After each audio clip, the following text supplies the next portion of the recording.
Welcome, everyone, to another episode of Indie Reads Aloud. I love doing this program. I have the best time meeting new authors. And in today's world of Zoom, there are people I never would have met without this technology connectivity. One of those people is today's featured author, Rhys Shaw, and I am so glad to meet you. You're coming all the way from California, which is very cool because I'm in Michigan. So it's essentially the other side of the planet. Pretty much. I'm very pleased to have you on the program. I'm so glad that we connected. For today's episode, for anyone listening with someone who might have little ears, you might want to be advised that there is a listener advisory today for strong language and mature situations. So please screen this episode before you share it with the little people in your life, just to be, responsible and stuff. I know we have to be grown-ups. It's a thing. So for those of you who have never met Rhys before, and I'm just meeting her for the first time today, which is so exciting. She has always been interested in history, dilapidated ruins, stories of deceit, and survival. Her belief that women are overlooked in history or blamed for mankind's unsavory decisions is the reigning theme behind her gritty, realistic historical fiction books. In the Welexia series? Welexia, yeah. Okay, see, foreign words, not my thing.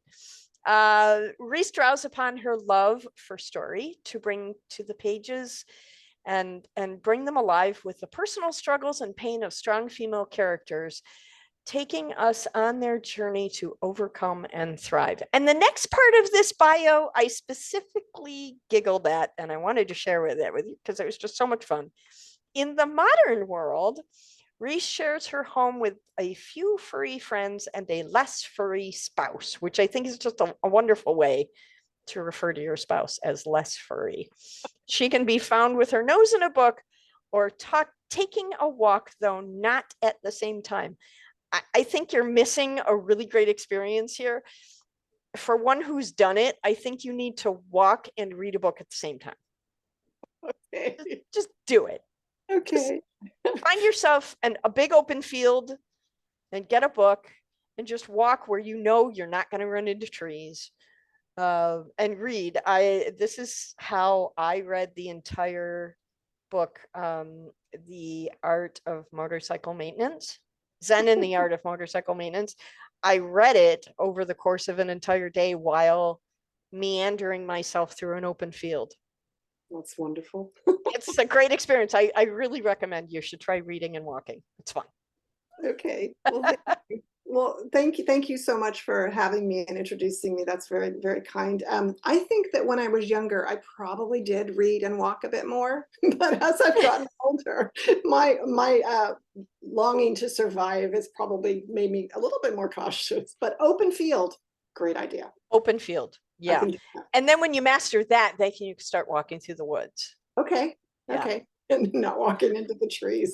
Well, I remember in high school, I used to walk in between classes and read while I was walking in between classes, and I never had a problem. So I think definitely make it a thing. You'll enjoy it. I'll let you know how it goes. So you're going to read Someone's Daughter today. Tell me a little bit about the backstory. I could read the synopsis, but it's so much more fun when it comes from you. So tell me a little bit about how this story came to the world. Well, this story actually came to me, a chunk of it in the middle in a dream. And I woke up and I just wrote it down. And it's something I went back to and just toyed with over a few years, actually. I kept going back and just writing on this story. And then one day I said to myself, you know what? I'm just going to write a book for me.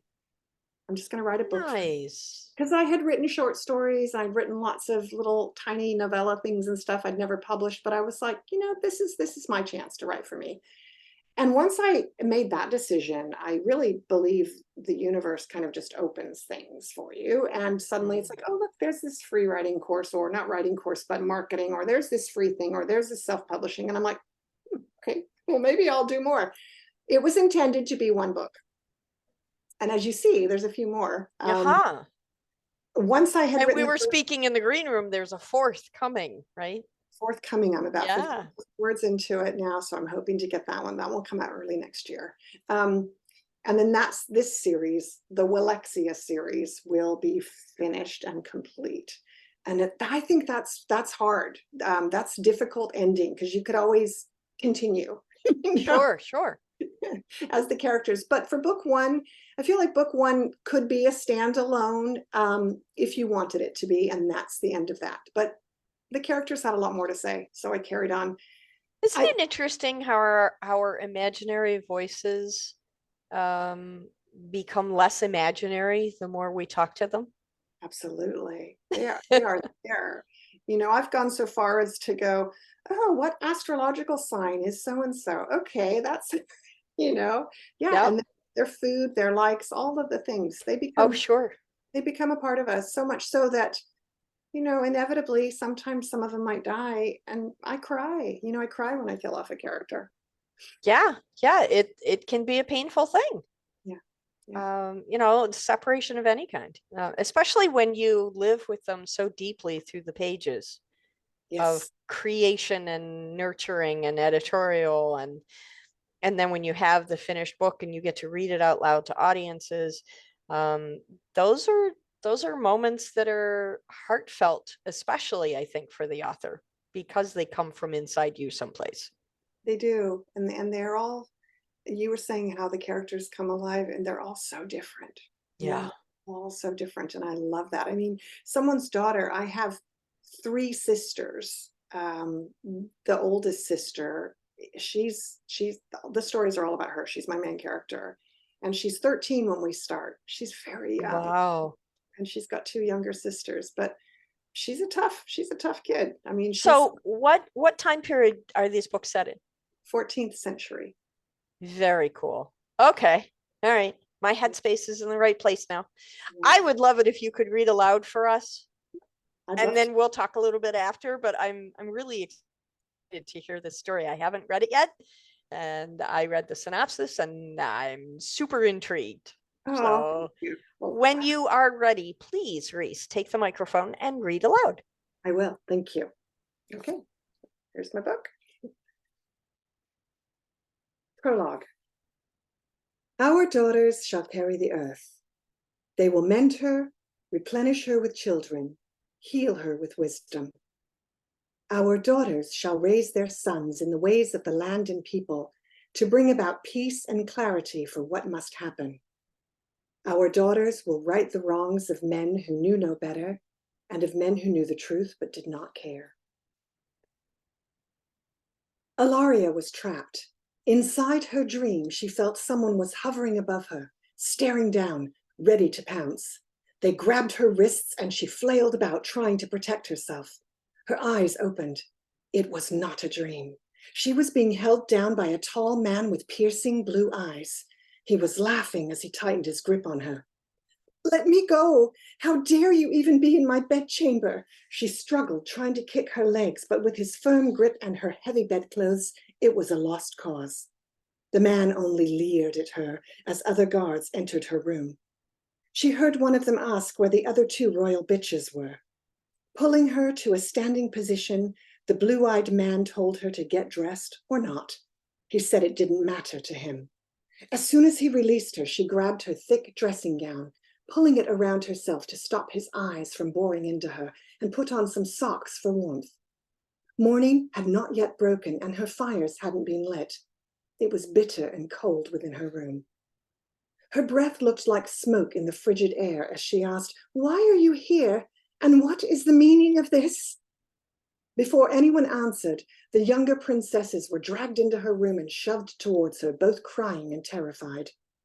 Alaria ran to them and tried to calm them down.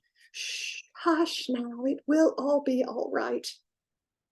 Neither of them had on more than their sleeping dresses, so she gathered up a blanket for the youngest, Jennison, and another dressing gown for Saria. Both of the young girls stepped behind their older sister for protection, and she repeated her questions, trying to muster up as much authority as a 13-year-old could find. A pathway was cleared as Trayntor, the Earl of Newark, came striding into her room in that awkward and ungainly way that portly chaps stride. "Good morning, princesses. Follow all orders and no harm will come to you. Let my men escort you to your new living chambers. No need to worry, your parents will be joining you soon. I only wanted to round you up first as my collateral, just in case your father or any of his men tried to stop us. As of today, I am the new ruler of Welexia." The princesses were speechless and frozen in disbelief, but they jumped when he shouted, spewing spittle everywhere. "Well, did you not hear me? Bow down, you ungrateful wenches. I am your king." Ilaria took each of her sisters' hands, and they all bowed to this abysmal man. Jennison and Saria were both still crying. Newark seemed offended by this and spoke directly to Ilaria. "I advise you to get your sisters under control. I can always send them with Creevy here. He has ways of training young girls." At the mention of his name, Creevy, the blue-eyed man, stepped forward and spoke. "Oh yes, your majesty, I would love to take these young ladies off of your hands. I do have ways of getting them to obey me." He was ogling all three of them, but seemed particularly focused on Ilaria and smacked his lips, making offensive noises as he stared at her. She met his gaze with hatred, which only seemed to excite him. Not wishing to end up with him, she turned her attention to Newark before bowing again and speaking. "Your Majesty, may my sisters and I gather some warm clothing, please, before we are escorted to our new chambers?" Newark snorted and waved an acknowledgement of sorts. She took immediate action and began stuffing warm socks, slippers, and wraps into a large bag. Then she bowed again and said, "Thank you, King Trayntor." The words felt like razors in her throat, but she knew she could play this game if it meant their lives were now dependent upon this wretched man. Newark scratched his crotch and said to Creevy, "Well, perhaps they will end up with you soon, but for now, I will unite them with their parents. I am not evil after all." Newark, Creevy, and all of the guards laughed at this. Ilaria, Saria, and Jennison were stone-faced. They were led down the hallway. This wasn't right, thought Ilaria. Where were all the servants? Why had no one sounded the alarm about what was happening? The doorway to her mother's lady maid's room was open, and she saw poor Brigitte laid out on the cold stone floor. An enormous bruise covered her face, and it was unclear whether she was alive or dead. Stepping between her sisters in the doorway to block their view, she hurried them along. It was no use. She may have shielded them from seeing Brigitte, but the hallway was a bloodbath of dead soldiers and servants who had been going about their mourning, readying everything for the royal family when they were surprised. Trays were spilled, logs being carried to light fires were scattered, soldiers who clearly put up a fight lay dead, their faces showing the disbelief and fear of their last dying thoughts. Blood was everywhere, and trying to avoid stepping in it proved difficult. Saria was gasping to breathe as her tears overcame her and she gulped for air. Fearing the threat from Newark about sending one or all of them with Creevy, Ilaria turned to Saria and pulled her sister's face into her shoulder while still holding Jennison's hand. She herself was terrified and could only imagine what her younger sisters were feeling. She must remain strong. There would be time for her own tears later. At last they arrived at a part of the castle where the young ladies had never seen. It was much darker and dingier here, and a few rats scurried down the hallway, running towards them and passing them as if trying to escape from this hellhole.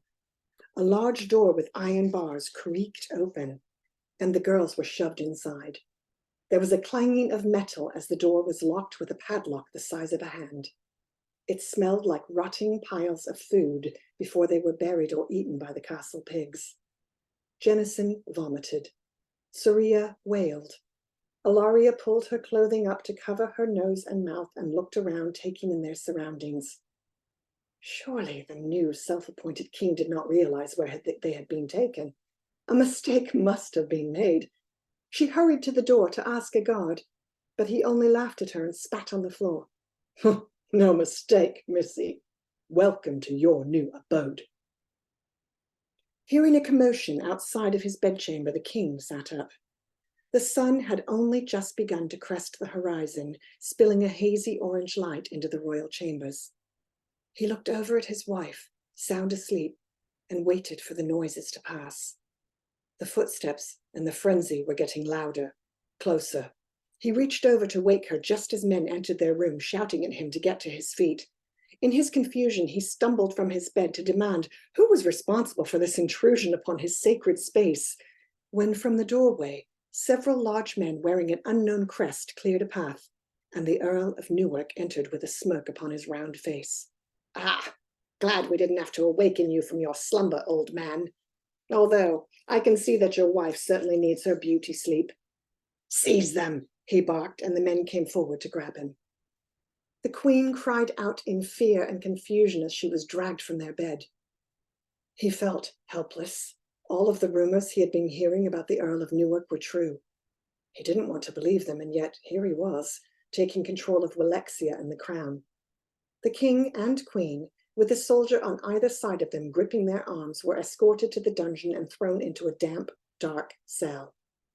The king saw his innocent daughters hiding in the corner, terrified of what was happening to them. His anger at seeing them there was replaced with relief that their lives had been spared. He surmised they were only kept alive because they were female and not heirs to the throne as a son would have been. The younger princesses were in complete shock, not understanding why anyone would treat their family in such a cruel manner. They whimpered and cowered like frightened puppies, and their parents did their best to console them. Only the eldest, Ilaria, sat upright, telling her sisters to try to be brave. When her gaze met her father's, he knew she understood the dangerous situation they were in. Do not worry. Everything will be fine, he said. He knew he was giving them false hope, because if the Earl had already turned the king's own men, they did not stand a chance. For the right price, it would have been easy to turn many of his protectors, yet he knew in his heart it would have been impossible to turn his noble Bracknell. He would either be in another dungeon cell, holed up somewhere in hiding, or dead from fighting for his king. Not wanting to believe his last thought, he put all his energy into hoping Bracknell was indeed in hiding and organizing a siege of the castle to rescue them and help him restore order. With this thought, he looked at his terrified, disheveled family, knowing he must remain strong for them. Somewhere beyond the cell wall, a cock crowed.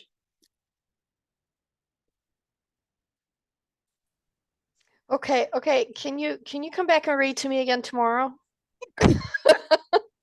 That's just lovely. Oh my gosh. I was lost in that story. That's wow. Okay, so I've now added these 3 books to my TBR list. Oh, thank you. So yeah, I think I'm sucked in.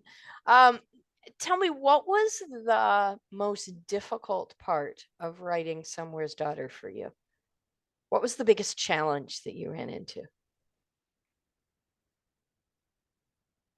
Well, the research was challenging, but it was fun for the 14th century. So I did go back often and try to make sure that the language I was using was language that they would have used. And the same with food and clothing and all of that.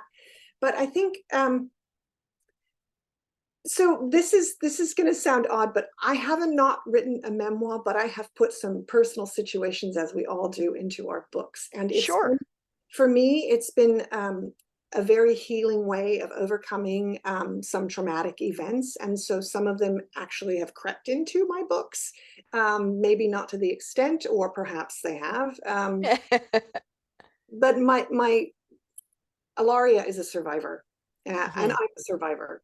And so I think facing that when you're writing sometimes can be, it's very emotional, because you're revisiting places that are dark Yeah. and maybe you didn't want to go there. But I mean, my daughter said to me, "Where does all this darkness come from?"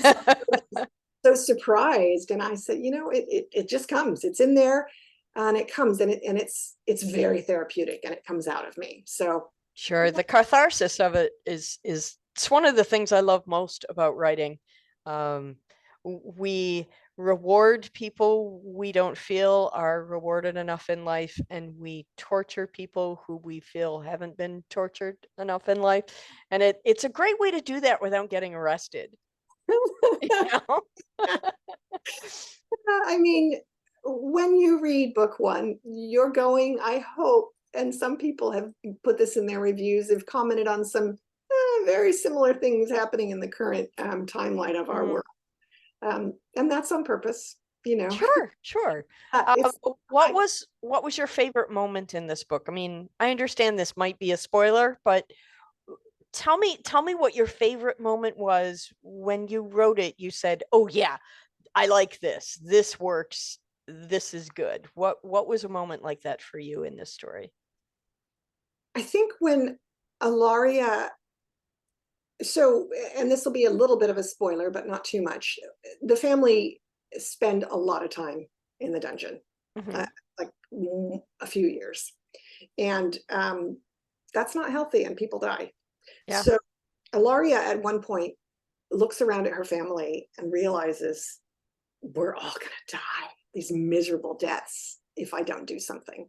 And so Mm-hmm. she empowers herself. She takes it upon herself and works out what exactly she can do, which, you know, isn't something she wants to do, but it's something she knows will definitely make her family and the remaining members of her family survive.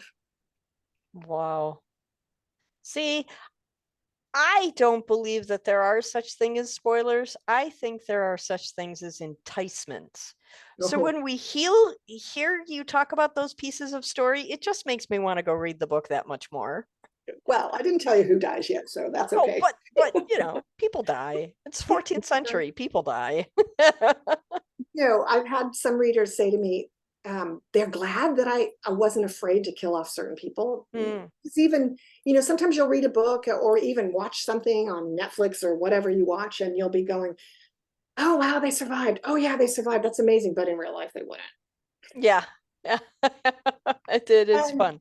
so, It's but it's fun to play with story in that way. yeah, yeah, Yeah, yeah. this is why we as authors are so drawn to storytelling, is because we get to play with it like that. Oh, it's wonderful. It's wonderful. Absolutely. I'm so glad to have met you. I'm so glad you came on the program, and I expect that in the next couple of days you will go back to the website and sign up to come back and read the other two books for me. I'd love to. I That would be absolutely will do lovely. that. This Yeah. has been wonderful. Thank you. You're just a great person. I'd Oh, love to thank meet you. you. You're Thank welcome. you. So You're the welcome. next time you're in Michigan, let me Okay. know. We'll get together. We'll have cocoa at a little coffee shop someplace. It'll be good. I love that. Thank you so much for your time today, Rhys. Thank you so much, Diana. You're welcome.